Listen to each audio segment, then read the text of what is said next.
그러나 그날과 그때는 아무도 모르나니 하늘의 천사들도 아들도 모르고 오직 아버지만 아시느니라. 노아의 때와 같이 인자의 임함도 그러하리라. 홍수전에 노아가 방주에 들어가던 날까지 사람들이 먹고 마시고 장가들고 시집가고 있으면서 홍수가 나서 그들을 다 멸하기까지 깨닫지 못하였으니 인자의 임함도 이와 같으리라. 그때 두 사람이 밭에 있음에 한 사람은 데려가고 한 사람은 버려둠을 당할 것이요, 두 여자가 맷돌질을 하고 있음에 한 사람은 데려가고 한 사람은 버려둠을 당할 것이니라. 그러므로 깨어 있으라. 어느 날에 너희 주가 임할는지 너희가 알지 못함이니라. 너희도 아는 바니 만일 집주인이 도둑이 어느 시각에 올 줄을 알았더라면 깨어 있어 그 집을 뚫지 못하게 하였으리라. 이러므로 너희도 준비하고 있으라. 생각하지 않은 때에 인자가 오리라.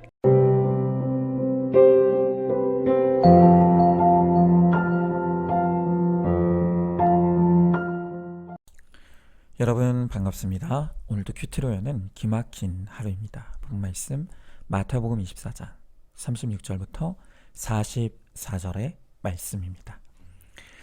자, 오늘 예수님은 이 세상의 종말이 어느 때에 임하는지에 대한 가르침을 주고 계십니다. 그 종말의 때가 언제고 우리는 그때를 어떻게 대비해야 합니까? 자, 먼저 첫 번째로 그날과 그때는 아무도 모른다고 합니다. 자, 오늘 36절에 보니까 그러나 그날과 그때는 아무도 모르나니 하늘의 천사들도 아들도 모르고 오직 아버지만 아시니라 그랬습니다. 자, 오늘 예수님은 분명하게 그때, 즉 종말의 날은 아들인 자신도 모르는 오직 하나님 아버지만의 대외비라고 하십니다. 그런데 이 종말의 날에 대해 많은 사람들이 이 두 가지의 치우친 태도를 보입니다.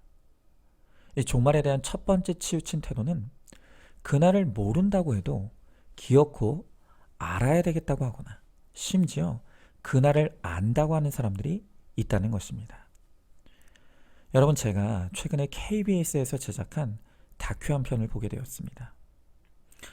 이 다큐는요, 1992년 10월 28일에 종말이 온다고 외쳤던 바로 이 다미 선교회, 시한부 종말론을 외쳤던 다미 선교에 대한 다큐였습니다.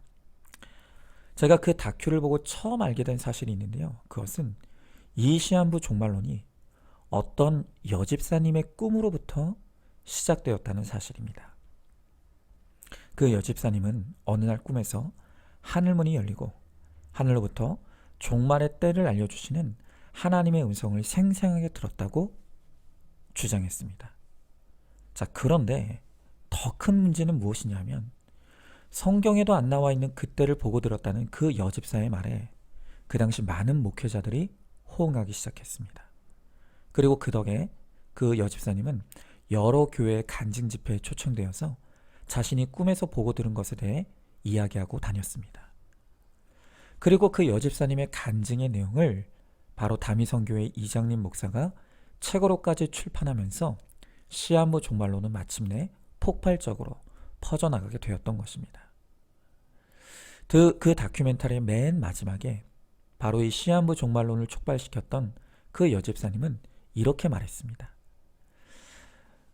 여전히 많은 사람들이 받았네, 들었네, 보았네 말을 하고 있지만 먼저 경험한 자로서 다 부질 없는 것입니다.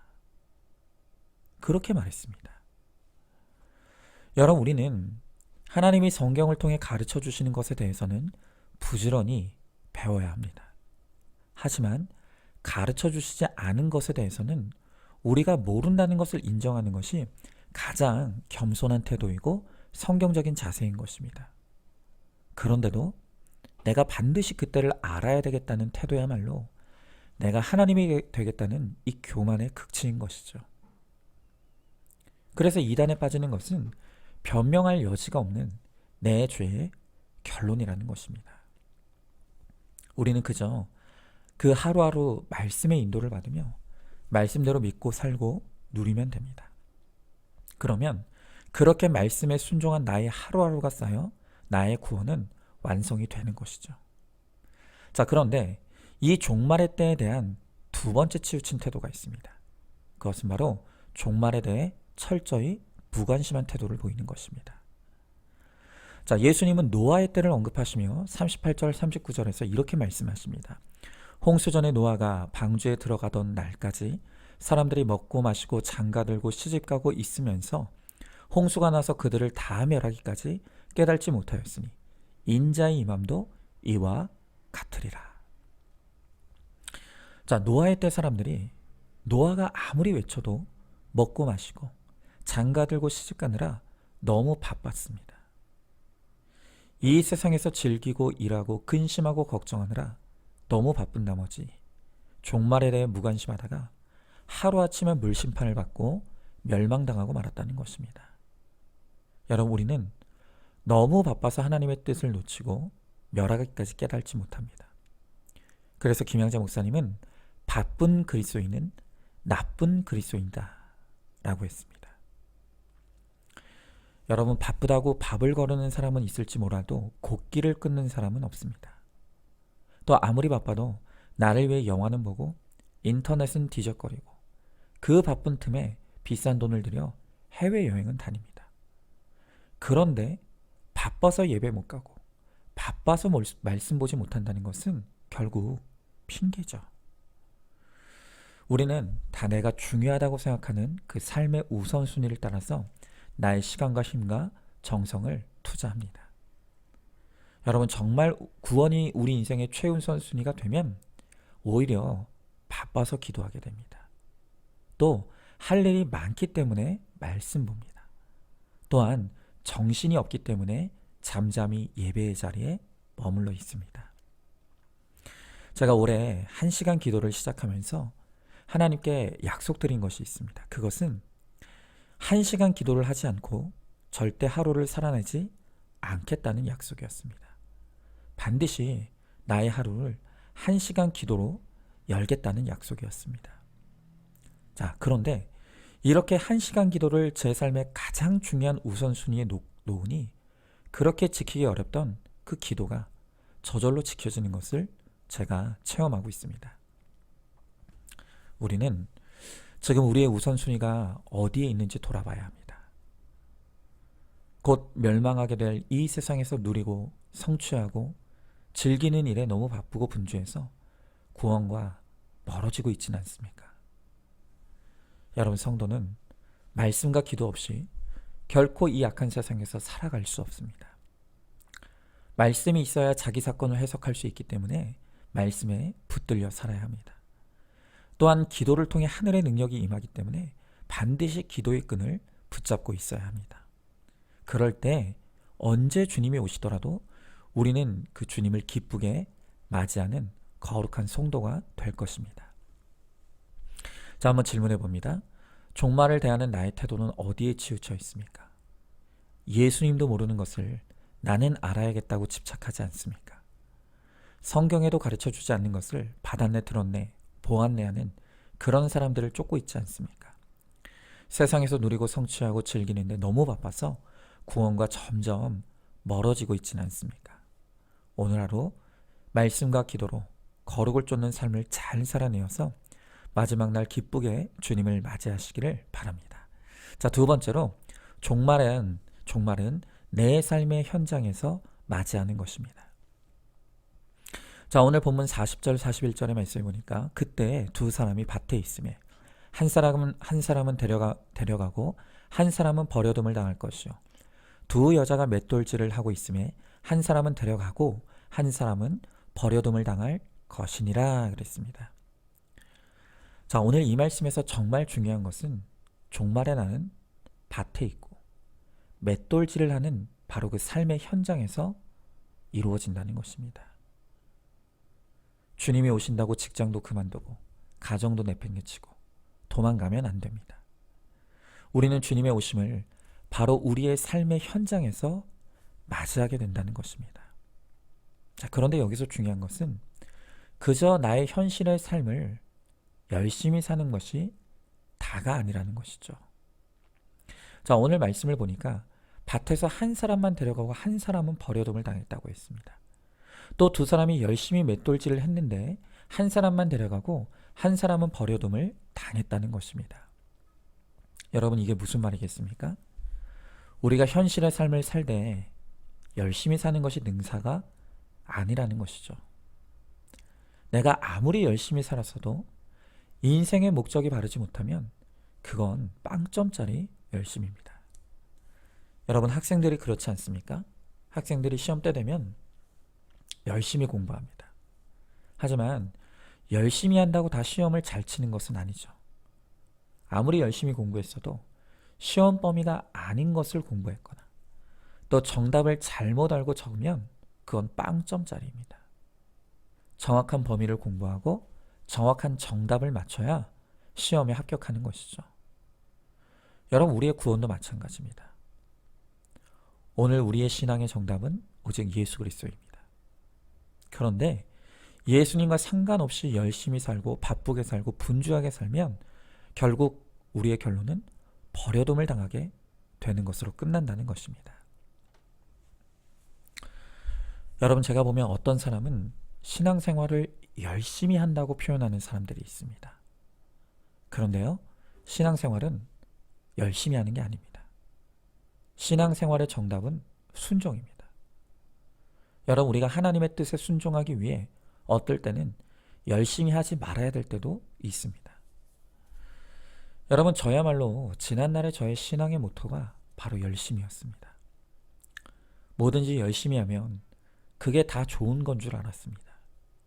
그런데 이제 와서 지난날 저의 열심을 돌이켜보니 과거의 저의 열심은 하나님의 뜻과 상관이 없는 열심이 대부분이었던 것입니다.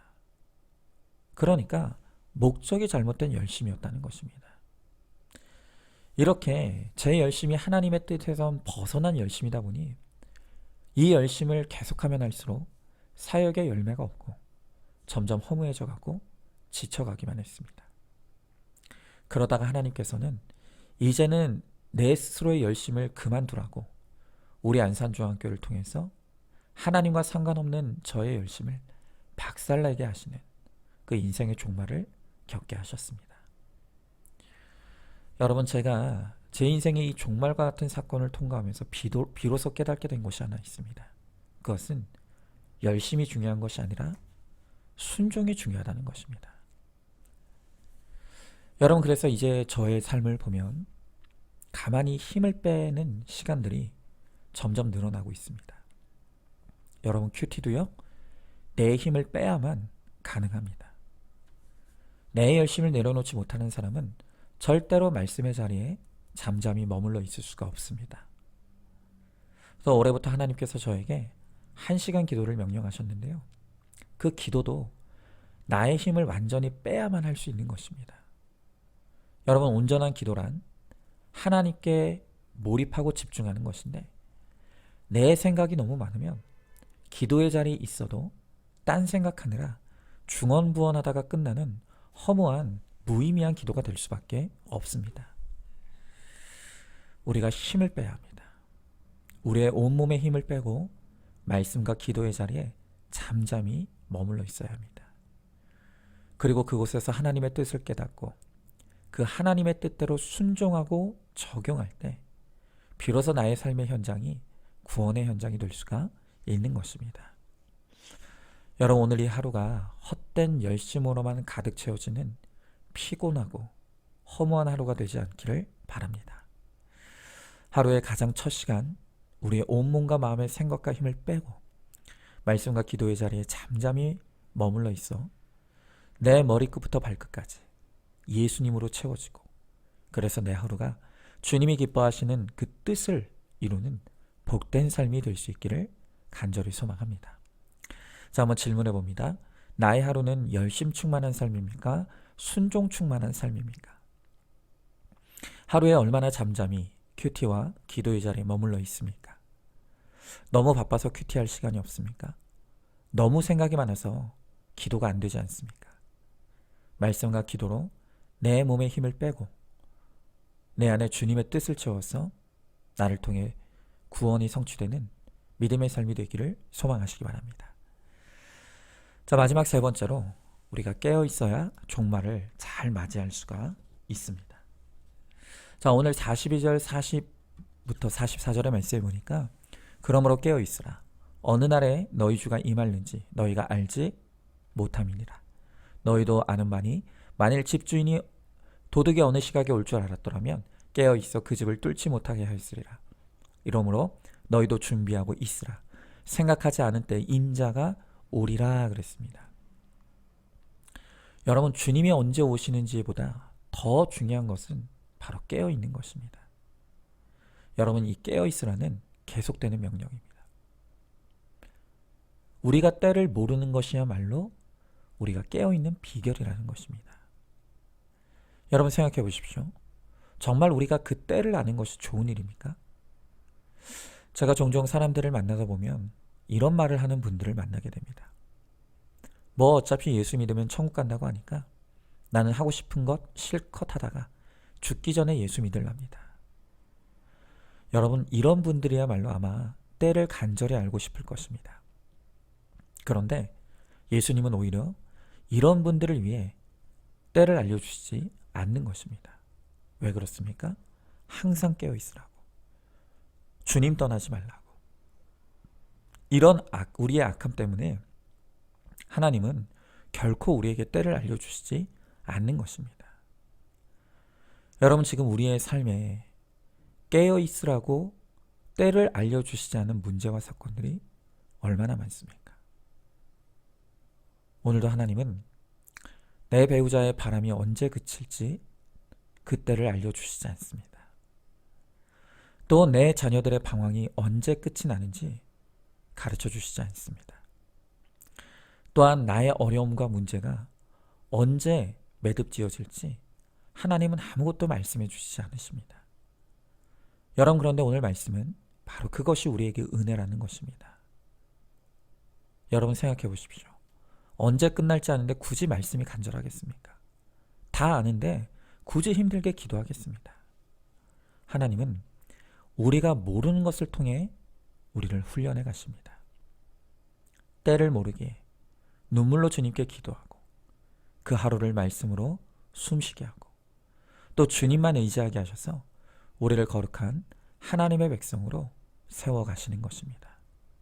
그러므로 알 수 없는 그때와 시는 하나님께 맡기고 우리는 오늘도 말씀과 씨름하면서 내 죄를 회개하고 회개에 합당한 구원의 적용과 순종을 잘 이루어내므로 마침내 영광스러운 구원의 그날을 맞이하는 저와 여러분, 우리 모두가 될 수 있기를 간절히 소망합니다. 자, 질문해 봅니다. 내가 간절히 원하는 그때가 언제입니까? 내가 모르게 주님 말씀 붙들고 주님만 바라보고 의지하게 하는 것이 하나님의 뜻임을 알고 있습니까? 때와 기한은 주님께 맡기고 하루하루 믿음으로 살아가면 반드시 그때가 우리라는 것을 믿고 오늘도 주 안에서 평안을 누리시기 바랍니다. 자, 오늘도 3월 24일 보석 상자입니다. 믿음에는 왜가 없습니다. 무조건 왜가 없는 것이 아니라 말씀으로 일일이 가르쳐 주시니 없는 것입니다. 아멘. 우리 함께 기도하겠습니다. 주님, 오늘 예수님은 우리에게 이 세상의 종말의 날은 아들인 자신도 모르고 오직 하나님 아버지만이 아신다고 말씀하십니다. 우리가 할 일은 그때와 그 시를 알기 위해서 여기저기 쫓아다니는 것이 아니라 그때와 기한은 아버지께 맡기고 오직 우리는 우리에게 허락하신 이 하루라는 날 동안 주님의 뜻대로 순종하며 아버지의 뜻을 이루는 거룩한 믿음의 삶을 잘 살아내므로 그 하루하루가 쌓여 마침내 주님이 언제 오시더라도 기쁘게 주님을 영접하는 것이라고 말씀하십니다. 주님, 모르는 것은 주께 맡기고 오늘 내 눈앞에 있는 나의 삶, 바로 그 하루를 믿음으로 잘 살아낼 수 있게 하시고 그래서 오늘 나의 하루가 오늘 주님께 기쁘게 드려짐으로 하나님, 오늘 주님 오시더라도 내 인생에 후회가 없는 기쁘게 주님의 부름을 받는 우리 모두가 되게 하여 주시옵소서. 믿사오며 사랑이 많으신 우리 예수님 이름 받들어 기도드리옵나이다. 아멘. 오늘도 큐티로 기막힌 하루를 살아내는 하늘가족 공동체 우리 모든 성도님 되시기를 주님의 이름으로 축복합니다.